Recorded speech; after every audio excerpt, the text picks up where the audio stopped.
नमस्कार मित्रांनो, सुस्वागतम. घरोघरी मातीच्या चुली या मालिकेच्या आजच्या भागामध्ये आता मकरंद मंडोळा घेऊन येतो आणि जानकीला म्हणतो की जानकी माझी तयारी तर बघ, आता मात्र तू मंडोळ्या बांधून घे. त्याने आपल्या कपाळाला सुद्धा मंडोळ्या बांधलेल्या असतात आणि जानकीला तो बांधत असतो. तेव्हा जानकी ऐकायला तयार नसते आणि म्हणते की मकरंद हे बघ, अरे माझं ऋषिकेशवर प्रेम आहे, अरे माझं त्याच्यावर खूप प्रेम आहे, मी त्याच्याशिवाय नाही राहू शकत. प्लीज तू ते समजून घे आणि माझं तुझ्यावर प्रेमच नाही, तू मात्र माझ्याबरोबर प्रेम नसताना सुद्धा जबरदस्ती लग्न करतोय, प्लीज असं करू नको. म्हणून जानकी आता हे सर्व सांगत खूप रडत असते आणि त्याला विनवण्या करत असते. तेव्हा आता मकरंद म्हणतो की काही झाले तरी जबरदस्ती मला तुझ्याबरोबर लग्न करावंच लागेल, कारण त्याशिवाय तू नाही ऐकणार. मी तुला किती वेळेस सांगू की ऋषिकेशचं तुझ्यावर प्रेम नाही, तो फक्त आणि फक्त एक गैरसमज आहे आणि मी तुला किती वेळेस सांगितलं की माझं तुझ्यावर प्रेम आहे म्हणून, आणि हे बघ मात्र तुम्हाला हे करण्यासाठी भाग पाडतेस. तू ऐकून घे आणि ह्या मंडोळ्या बांधून घे. परंतु जानकी ऐकायला तयार नसते आणि शेवटी तो अगदी जबरदस्तीने जानकीला मंडोळ्या बांधत असतो. जानकी काही मंडोळ्या बांधून घ्यायला तयार नसते आणि तेवढ्यात तो आपल्या एका माणसाला आवाज देतो आणि म्हणतो की मदत कर, चल इकडे ये. तेव्हा त्याचा गुंड येतो आणि जानकीला धरतो. जानकी जोरात ओरडते की मकरंद प्लीज नकोय, परंतु तरी सुद्धा आता मकरंद ऐकून घ्यायला तयार नसतो. जानकी खूप रडतच आता ओरडत असते, पण तरी सुद्धा मात्र याने काही ह्या जानकीचा पिछा काही सोडलेला नसतो. शेवटी तो त्याचा जो काही हा गुंड आहे तर तो जानकीचे हात वगैरे पकडतो आणि शेवटी जानकीला मंडोळे वगैरे बांधतात. तेव्हा मात्र जानकी अगदी रडत असते. तर मकरंद म्हणतो की बघ ना, अरे किती छान दिसते, आमची जोडी छान दिसते ना रे, म्हणून आपल्या मित्राला विचारतो आणि त्यातील तो गुंड म्हणतो की एकदम मस्त दिसते. तेव्हा मकरंद म्हणतो की बघ ते किती मनापासून सांगतात बरं, आणि चल आता तुला माहिती आहे का जानकी, अगं आपण अग्नीला साक्षी देऊन आता हे फेरी सुद्धा घेणार आहोत. त्यावर आता जानकी खूप भडकते. जानकी म्हणते की हे बघा, तुझ्याबरोबर एकही पाऊल मी पुढे टाकणार नाही, हे लक्षात घे. त्यावर तर मकरंद हसतो आणि म्हणतो की खरं तर पाऊल टाकण्याची तस्ती सुद्धा मी तुला होऊन देणार नाही जानकी, आणि मी काय करणार आहे तुला माहिती आहे का, माझ्याकडे एक जबरदस्त उपाय आहे. म्हणून तो व्हीलचेअर आहे तर ती पुढे घेऊन येतो आणि जानकीला म्हणतो की बघ, आता मात्र तुला याच्यावर बसवलं जाईल आणि तुला बरोबर फेरे घेता येईल. त्याच खुर्चीवर बसायचं, फक्त 7 फेरे घ्यायचे आहे, बाकी काही अवघड नाही. त्यानंतर आता इकडे अवंतिकाने सौमित्रेला बोलावून घेतलेलं असतं. सौमित्र धावतच येतो आणि अवंतिकाला विचारतो की काय ग अवंतिका, तू येथे का आलीस, नक्की काय. तेव्हा आता अवंतिका म्हणते की हे फक्त कारण तुम्हाला इग्नोर करतोय. माहिती आहे की तुमच्या मुलांचं काय असतं की अगोदर भरपूर कॉल करायचे, टेन्शन द्यायचं आणि नंतर मात्र सगळं काही अगदी बंद करायचं. स्वतः मात्र मुली ह्या मागे मागे पळत आल्या पाहिजे असं तुला हवं होतं. शेवटी हेच तू केलंस ना. बघ अरे मी आले ना स्वतः तुला भेटायला, झाले ना शेवटी तुला आनंद. त्यावर त्या सौमित्र म्हणतो की हे बघ अगं अवंतिका, तसं काही नाही, जरा तू शांत हो. तेव्हा अवंतिका ही ओरडते. अवंतिका खूपच म्हणजे रागवलेली असते आणि ती म्हणते की हे बघ, जरा सुद्धा तुम्हाला शांत राहायला सांगू नकोस. मी तुला किती कॉल केले, तू एकही कॉल नाही उचलला. मग आता तुला कॉल उचलण्यासाठी काय झाले होते, इतकं काय असं अडलं होतं म्हणून तू कॉल उचलले नाहीत. शेवटी नाईलाजाने मी आता इकडे आले. तेव्हा आता सौमित्र म्हणतो की हे बघ, एक खूप मोठी गडबड झाली होती. अवंतिका विचारते की काय रे, असं काय झालं होतं. तेव्हा आता झालेले सर्व काही प्रकार मात्र आता तो अवंतिकाला सांगतो आणि आता हे ऐकून अवंतिकाला खूप मोठा धक्का बसतो. अवंतिका विचारते की काय नक्की असे जानकीताई कुठे गेली असेल. तेव्हा सौमित्र म्हणतो की अगं ती स्वतःहून कुठेही नाही गेली, तिला मात्र अगदी किडनॅप करून नेलं गेलं. किडनॅप करण्यात आलं तिला आणि ती कुठे गेली हेच नाही कळत. आम्ही सगळेजण तिला शोधतोय, सगळ्यांना खूप टेन्शन आलेलं आहे ग. त्यावर आता हे ऐकून अवंतिका सुद्धा शांत होते आणि सौमित्रला म्हणते की हे फक्त तू शांत हो, ट्रेस वगैरे काही घेऊ नकोस, सगळं काही नीट होईल सौमित्र. आणि खरंच मी तुझी माफी मागते, तुझ्यावर अशी चिडचिड केली आणि हे बघ अरे मला खरंच काही आयडियाज नव्हती हे असं काही घडलेले आहे म्हणून. आणि हे बघ आता यापुढे मात्र काही हेल्प वगैरे लागली तर मला नक्की सांग, मी नक्की तुला मदत करायला येईल. आता सौमित्र म्हणतो की हो मी तुला कळवतो, तू प्लीज आता यावेळेस घरी जा. आणि सारंग पोलीस स्टेशनला कंप्लेंट करायला चाललो. तेव्हा आता अवंतिका म्हणते की बरं ठीक आहे. तेव्हा सौमित्र आणि सारंग लगेच आता पोलीस स्टेशनला निघून जातात. तर आता इकडे दुसरीकडे मकरंद जानकीला म्हणतो की हे बघ, आता मात्र हे ऋषिकेशला मी सुद्धा सांगितलेलं आहे, परंतु त्याला मी हे सांगितलं नाही आपण कुठे आहोत म्हणून. आता 7 फेरे तर आता आपण घेणार आहोत हे त्याला माहितीच आहे. आणि हे बघ अगं एवढंच नाही जानकी, मी मात्र आपल्या पहिल्या रात्रीची सुद्धा खूप छान अशी व्यवस्था केलेली आहे. आणि हे बघ ऍक्च्युली जर तुला ते हवं नसेल तर मात्र मी इथे सुद्धा सगळी काही व्यवस्था करू शकतो. तू मात्र अगदी फक्त सांग की काय करायचं आहे ते. तेव्हा आता जानकीला खूप राग येतो. जानकी रागाने म्हणते की हे पग भान ठेवून बोल. अरे माझ्या अंगाला मी तुला साधा स्पर्श सुद्धा करून देणार नाही. त्यावर मात्र आता मकरंद हसतो आणि म्हणतो की जानकी हे पग, अगं लग्नानंतर मात्र आता नवरा आणि बायकोच्या मिलनाची रात्र असते. त्यानंतर मात्र आपण सगळं काही एकरूप होऊ आणि मात्र सहजपणे तू सगळ्या काही गोष्टी स्वीकारशील. हे पग आपला हनीमून सुद्धा मी प्लॅनिंग केलेलं आहे. तर ते कुठे, तर दुबईला असेल. आणि मी काय म्हणतो की आपण आपलं दुबईला सगळं काही सेटल होऊयात. सगळं काही तिकडेच अगदी आपलं ठरलेलं असेल. तेव्हा आता जानकीला इतका राग येतो. जानकी एक लाथ देऊन मकरंदला खाली खुर्चीवर पाडते. मात्र आता मकरंद म्हणतो की अगं हे सगळं काय वागणं आहे तुझं जानकी. अगं तू कितीही मला धुसमुसळेपणा कर, बरेच जास्त तुलाच त्याचा त्रास होईल. लक्षात येते का तुझ्या. आणि बघ तुला आता ह्या खुर्चीवर बसायचं आहे आणि 7 फेरे घ्यायचे आहे. तेव्हा मात्र आता जानकीला इतका राग येतो. जानकी पेटून उठलेली असते आणि आता ती मकरंदच्या अंगावर धावून जाते. मकरंद तिला धरण्याचा खूप प्रयत्न करतो परंतु जानकी ऐकायला तयार नसते. तेव्हा तो आपल्या गुंडांना म्हणतो की हिचं काय सुरू आहे, धरा हिला, पकडा हिला. जानकी तुझं हे काय चाललं. जानकी मात्र सोड करत असते आणि आपल्या सुटका करण्याचा प्रयत्न ती करत असते. परंतु मकरंद पुन्हा तिला पकडतो आणि त्याचे गुंड आणि त्या खुर्चीवर बसवतात. तिथे आता गुंडांना जानकीला बांधायला सांगतो. हात मात्र तिचे मोकळे ठेवा कारण ते मम वगैरे करण्यासाठी. जानकी आता खूप रडत असते तरी सुद्धा मकरंद काही तिचं ऐकायला तयार नसतो. शेवटी मात्र जानकीचे हात वगैरे बांधून तिला त्या खुर्चीवर बसवलं जाते. ती सुद्धा जानकी आता खूप रडत असते, ओरडत असते आणि आपल्याला सोडवण्यासाठी खूप प्रयत्न करून त्रागा करत असते. तेव्हा मकरंद म्हणतो की बास जानकी, अगं किती त्रागा करणार आहेस तू. बघ ना तू किती छान दिसतेस. अगं आता मस्तपैकी आपण अग्नीला फेरे घेणार आहोत आणि ते मंगळसूत्र मी तुझ्या गळ्यामध्ये घालणार आहे. त्याच्यानंतर मात्र तू आयुष्यभर हेच नावाने ओळखली जाणार आहे की मिसेस जानकी मकरंद कुलकर्णी. आणि बघ ना जानकी, अगं ही सर्व किती छान वाटतं ऐकायला. आणि आता तो आपल्या गुंडांना सांगतो की तुम्ही तोपर्यंत बाहेर जा, बाहेरची सर्व तयारी झाली की नाही हे बघून या. तेव्हा आता जानकी ही ओरडत असते. जानकी म्हणते की नाही मकरंद. तेव्हा मात्र आता गुंड सगळेजण बाहेर जातात. तेव्हा आता जानकी पुन्हा मकरंद समोर हात जोडते आणि रडतच म्हणते की हे बघ मकरंद प्लीज असं करू नकोस. अरे मी तुझे समोर हात जोडते तर मी तुझ्या पाया पडते परंतु प्लीज असं करू नकोस. तेव्हा आता मकरंद तिचे हात पकडतो आणि म्हणतो की नाही जानकी नाही. हे बघ तू जर माझ्या पाया पडली तर आयुष्यभर मी तुझी अगदी सोबत करेल. तू अगदी सुखी राहील तुझ्यासोबत. तुझी सेवा करायला मी तयार आहे. आणि चल आता मी बाहेर जातो, तयारी वगैरे सर्व काही करून येतो. तेव्हा आता जानकी म्हणते की हे बघ मकरंद नाही, तू प्लीज अशी जबरदस्ती करू नकोस. जानकी पुन्हा मकरंदचे हात पकडते आणि म्हणते की प्लीज मकरंद प्लीज, अरे मला इथून जाऊन दे. तेव्हा आता मकरंद म्हणतो की नाही, तुला कधीही त्या ऋषिकेशकडे जाऊन देणार नाही. तेव्हा जानकी म्हणते की अरे माझं ऋषिकेशवर खरंच खूप प्रेम आहे, प्लीज मला जाऊन दे त्याच्याकडे. तेव्हा आता मकरंद रागाने जानकीकडे बघत असतो. मकरंद बाहेर जात असतो तर जानकी मकरंद म्हणून खूप जोरात ओरडते. मकरंद म्हणतो की हे बघ जानकी, फक्त 2च मिनिटात आलो असे बोलून तो आता बाहेर निघतो आणि दरवाजा बंद करून घेतो. तेव्हा आता जानकीला खूपच अगदी त्याचा राग येत असतो आणि ती खूप रडत असते, जीवाला त्रास करून घेत असते. काही झाले तरी तिला आता येथून सुटका करायची असते परंतु आता तिच्यासमोर पर्याय नसतो. अगदी जबरदस्तीने तिला इथे बांधून ठेवलेले असते. त्यानंतर आता इकडे ऋषिकेश मात्र मकरंदच्या घरी येतो. त्याला असं वाटतं की जानकी येथे त्याने बांधून ठेवलं असेल म्हणून तो तेथे रूममध्ये येऊन खूप जोरात ओरडतो की मकरंद. परंतु तेथे मकरंद वगैरे कोणी नसतं आणि त्याला जानकीचे जे काही फोटो ते भिंतीवर मकरंदने चिटकवलेले आहे ते सगळे काही फोटो मात्र दिसतात. सगळ्या भिंतींना आता ठिकठिकाणी जानकीचे फोटो असतात. हे बघून आता ऋषिकेश तर पूर्णपणे शॉक होतो आणि जानकी मात्र त्याला तेथे कुठेही दिसत नसते. तेव्हा तो स्वतःला म्हणतो की जानकी तर इथे सुद्धा नाही, कुठे ठेवलं असं माझ्या जानकीला. त्या मकरंदने डांबून मात्र काही झाले तरी लवकरात लवकर जानकीला शोधायलाच पाहिजे. त्यानंतर आता इकडे सौमित्रा आणि सारंग मात्र इकडे कंप्लेंट द्यायला येतात पोलीस स्टेशनला. आता इन्स्पेक्टर विचारतात की काय झाले. तेव्हा सौमित्र हा सगळं काही घडलेला प्रकार सांगतो आणि सारंग सुद्धा. सौमित्र म्हणतो की आम्हाला असं डाऊट आहे की मकरंदने मात्र जानकी बहिणीला डांबून ठेवलेला आहे. तेव्हा सारंग म्हणतो की हो साहेब, तुम्ही काही करा परंतु लवकरात लवकर आमच्या जानकी बहिणींना शोधून काढा, तर प्लीज मी तुमच्यासमोर हात जोडतो. तेव्हा आता इन्स्पेक्टर साहेब म्हणतात की हे बघा तुम्ही काळजी करू नका, मी आजूबाजूच्या सगळ्या पोलीस स्टेशनला ही खबर पोहोचवतो, मी नाकाबंदी करतो आणि जानकीला घेऊन तो अगदी कुठे मग मुळशीमध्ये असेल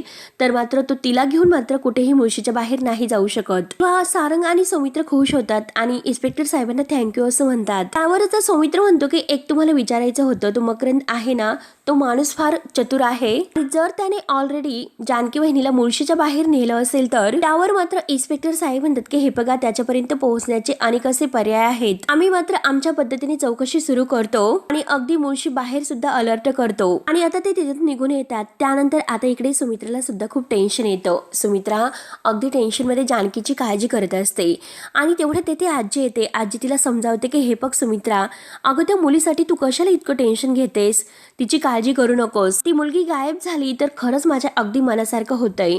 त्यावर सुमित्राला राग येतो. सुमित्रा म्हणते की हे बघ आई, अगं ती जानकी गायब झाली त्याचा तुला इतका आनंद होतोय, मुलीने मात्र तुझ्या लेकीचा माझा जीव वाचवलेला आहे हे विसरू नकोस. त्यावर लगेच आता ही आजी म्हणते की अगं हे सगळं ढोंग आहे, या घरात तिला घुसायचं आहे ना आणि सून म्हणून यायचं आहे, यासाठी तिचा हा डाव आहे. तर तू असं समज की अगं तिचं गायब होणं हे देवी आईनेच तुला दिलेला इशारा आहे असे तू समज. त्यावर तर सुमित्रा आजीला म्हणते की अगं आई तू काय बोलतेस, अगं तुझं तुला कळतं का, नक्की हे काय बोलणं आहे तुझं.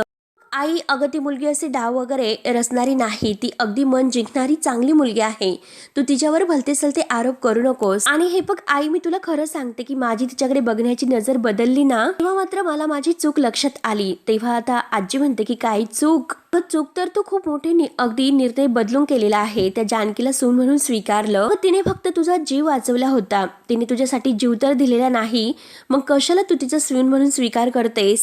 तरी सुद्धा तू तिचा हात मात्र ऋषिकेशच्या हातामध्ये द्यायला तयार झालीस. त्यामुळे हे बघ, मी तुला काय सांगते की तू ऋषिकेशसाठी दुसरी मुलगी शोध आणि ताबडतोब मात्र आता आपण ऋषिकेशचं दुसरं लग्न लावूयात. त्यावर ते हे ऐकून सुमित्राला राग येतो. सुमित्रा म्हणते की आई पुरेकर, काय बोलतेस तू हे सर्व. अगं पुरेकर, जरा करी माणुसकी आहे का तुझ्यामध्ये शिल्लक. तिने ऋषिकेशला सोडून जावं यासाठी मी तिला पैसे दिले होते, परंतु तिने ऋषिकेशसाठी आणि आपल्या घरासाठी मात्र हे पैसे नाकारलेत. आणि हे बघ आई, मी तिला वाटेल तसे बोलले, वाटेल तसे तिचा अपमान केला. जेव्हा मात्र माझ्या जीवावर बेतलं होतं तेव्हा तिने मागचा पुढचा विचार न करता माझा जीव वाचवला होता. आई तू सांग की एवढं कोण करत आहे कुणासाठी. आणि हे बघ, जानकीला जर काही झालं तर मी स्वतःला अपराधी समजेल. तेव्हा आता आजी म्हणते की अगं पण, तर सुमित्रा म्हणते की नाही आई पुरे कर तुझं बोलणं. आता मी तुला एक गोष्ट सांगतेस की मी तिला मनापासून माझी सून मानलेला आहे. आता फक्त मी त्याचीच वाट बघत आहे की माझा ऋषिकेश केव्हा तिचा हात धरून या घरामध्ये पाऊल टाकतोय. त्यामुळे आई मी तुला बजावून ठेवते की यापुढे मात्र माझ्या सुनेबद्दल एकही वाईट अक्षर काढायचं नाही आणि वाईट तिच्याबद्दल बोलायचं नाही. आता आजीची बोलती सुमित्रा बंद करते. त्यानंतर आता इकडे दुसरीकडे जानकी मात्र खूप ओरडत असते, कारण जबरदस्तीने आता तिला त्या खुर्चीवर बसून 7 फेरे घ्यायला सांगितलेले असतात. त्यानंतर आता जानकीचा एक हात मोकळा असतो, त्यामुळे ती अगदी खुर्ची ओढत ओढत मात्र थोडीशी त्या जवळ खोक्याजवळ घेऊन येते. तेथे तिचा मोबाईल ठेवलेला असतो आणि तेथे जवळ येऊन मात्र ती मोबाईल आपल्याकडे ओढते, परंतु तो मोबाईल खाली पडलेला असतो. आता तो मोबाईल खाली पडल्यामुळे आता जानकीला तो मोबाईल काही घेता येत नसतो. ती खूप प्रयत्न करते, परंतु तिला अगदी ठसका खोकला वगैरे सगळं काही येत असतो. आणि कसं तरी आता ती खुर्ची थोडीशी पुढे सरकवते आणि तो मोबाईल अगदी जीवाची बाजी लावून तो उचलते. तेव्हा मात्र आता लगेच ती ऋषिकेशच्या मोबाईलवर फोन करते, परंतु आता ऋषिकेशला असं वाटतं की नक्की हा मकरंद आहे. तेव्हा तर जोरात मकरंद असे ओरडतो आणि सांग माझ्या जानकीला तू कुठे ठेवलेला आहे. तेव्हा आता ऋषिकेशचा आवाज ऐकून जानकीला खूप आनंद होतो. आता जानकी रडतच म्हणते की ऋषिकेश मी जानकी बोलत आहे. तेव्हा आता ऋषिकेश म्हणतो की काय जानकी तू, अगं मला सांग की त्याने तुला कुठे डांबून ठेवलेला आहे, तू ठीक तर आहेस ना. तेव्हा आता जानकी रडतच म्हणते की अरे मकरंदने मला पळून येथे आणलं, त्याने मला बांधून ठेवलेला आहे ऋषिकेश. आणि ती खूप सांगताना रडत असते. त्याने मात्र मला त्याच्या गोडाऊन मध्ये डांबून ठेवलेला आहे आणि त्याचं ते गोडाऊन आहे तर मुळशीच्या अगदी बाहेर 7 किलोमीटर अंतरावर आहे. त्याच्या बहिणीशी काहीतरी बोलत होता तेव्हा मला हे सर्व कळाले. त्यामुळे ऋषिकेश तू प्लीज लवकरात लवकर ये आणि मला इथून सोडव प्लीज. तेव्हा आता जानकी खूप रडत असते. तेव्हा मात्र आता ऋषिकेश विचारत असतो की जानकी अगं पण कुठे आहे गोडाऊन, तुला माहिती आहे का. तेव्हा जानकी म्हणते की प्लीज ऋषिकेश. आणि तेवढ्यात मकरंद आत येतो आणि जानकीच्या हातातील मोबाईल हिसकावून घेतो. आता मात्र लगेच ऋषिकेश इतका भयंकर चिडलेला असतो, जोरात तो आता मकरंद असे ओरडतो आणि जानकीला वाचवायला जायला निघतो. नंतर आता इकडे मकरंद खूपच भडकतो आणि जानकीला विचारतो की काय केलंस तू, ऋषिकेशला फोन केला होता का. तेव्हा जानकी काही घाबरत नसते. जानकी म्हणते की हो केला होता. मग मकरंद विचारतो की तू त्याला सांगितलंस का आपण कुठे आहोत म्हणून. तेव्हा जानकी म्हणते की हो, माझ्या ऋषिकेशला कळालेलं आहे की आपण कुठे आहोत आणि माझा ऋषिकेश मला इथून सोडवल्याशिवाय नाही राहणार हे लक्षात घे. मग मकरंद म्हणतो की हे बघ जानकी, काही गरज नव्हती तुला हे सर्व करण्याची. मी तुझ्यासाठी काय काय करतो, काय काय चालले बघ ना तू. आणि तेवढ्यात आता मकरंदचा गुंड मात्र गुरुजींना सुद्धा घेऊन येतो. तेव्हा आता गुरुजी येतात आणि विचारतात की यजमान, कुणाचं लग्न सोहळा करायचा आहे.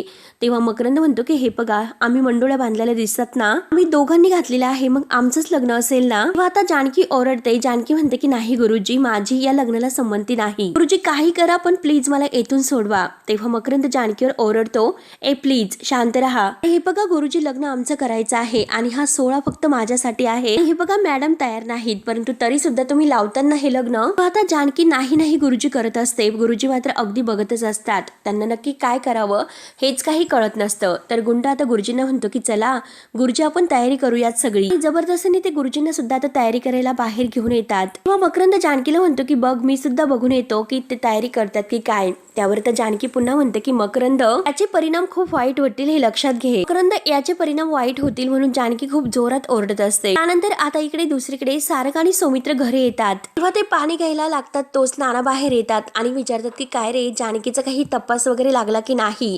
सौमित्र म्हणतो की नाही नाना, जानकी बहिणी कुठेही नाही सापडली. आम्ही पोलीस कंप्लेंट केलेली आहे आणि त्यांनी सांगितलं की ते शोध घेतात म्हणून, आणि आता ते नाकाबंदी सुद्धा करणार आहेत. त्यावर तर नाना म्हणतात की मी ऋषिकेशला खूप वेळा प्रयत्न फोन लावण्याचा केला, परंतु ऋषिकेश फोनच उचलत नाही. त्यावर तर सारंग म्हणतो की नाना हो, तो आमचे सुद्धा फोन नाही उचलत. त्यामुळे मला असं वाटतं की नक्की तो कदाचित बाईकवर असेल, तो जानकी बहिणीची काळजी करत असेल. त्याला सुचतच नसेल की नक्की काय करावं ते, म्हणून तो फोन उचलत नसेल. किंवा नाना म्हणतात की प्रश्न हा आहे की अगदी तो असेल कुठे, कुठे गेला असेल. आणि तुमची आई म्हणत होती सगळं काही त्या सयाजीरावाचं कारस्थान तर नसेल ना. त्यावर आता सारंग म्हणतो की नाही नाना, यामध्ये सगळ्यात सयाजीरावांचा हात काही नसेल. सगळं मात्र त्या मकरंदने केलं असणार, कारण तो माणूस खूप वेडा आहे आणि ऋषिकेश दादा हा मकरंदला शोधत असेल. सौमित्र म्हणतो की हो नाना, तो जानकी बहिणीला मुद्दाम त्रास देतोय आणि त्याला आता जबरदस्तीने जानकी बहिणीशी लग्न करायचे असेल, म्हणूनच त्याने आता हे सर्व जानकी बहिणीला किडनॅप वगैरे केलं असेल. त्यावर आता नाना म्हणतात की जर तसं असेल तर ऋषिकेश मात्र लवकरात लवकर जानकीपर्यंत पोहोचायला पाहिजे. तेव्हा सौमित्र म्हणतो की नाना पोहोचेल. तर सारंग म्हणतो की हो नाना, तो पोहोचेल तर खरी, परंतु त्या मकरंदला मात्र त्याची स्वतःची लायकी दाखवून देईल. त्यानंतर आता ऋषिकेश इकडे गाडीवरून येत असतो आणि आता अगदी बराच मुळशीच्या लांब अंतरावर तो आलेला असतो आणि तेथे येऊन तो जानकीला आवाज देतो की जानकी जानकी. तेव्हा तो बाईकच्या खाली उतरतो आणि तेथे त्याला समोर जानकी दिसते. तो धावतच जानकी जवळ येतो आणि तिला घट्ट मिठी मारत म्हणतो की जानकी, अगं तू बरी आहेस ना, त्या मकरने तुला काही केलं तर नाही ना. हे बघ जानकी, मी तुला आता कुठेही नाही जाऊन देणार, म्हणून तो जानकीला अगदी घट्ट मिठी मारत असतो आणि तो मात्र त्याचा भास असतो.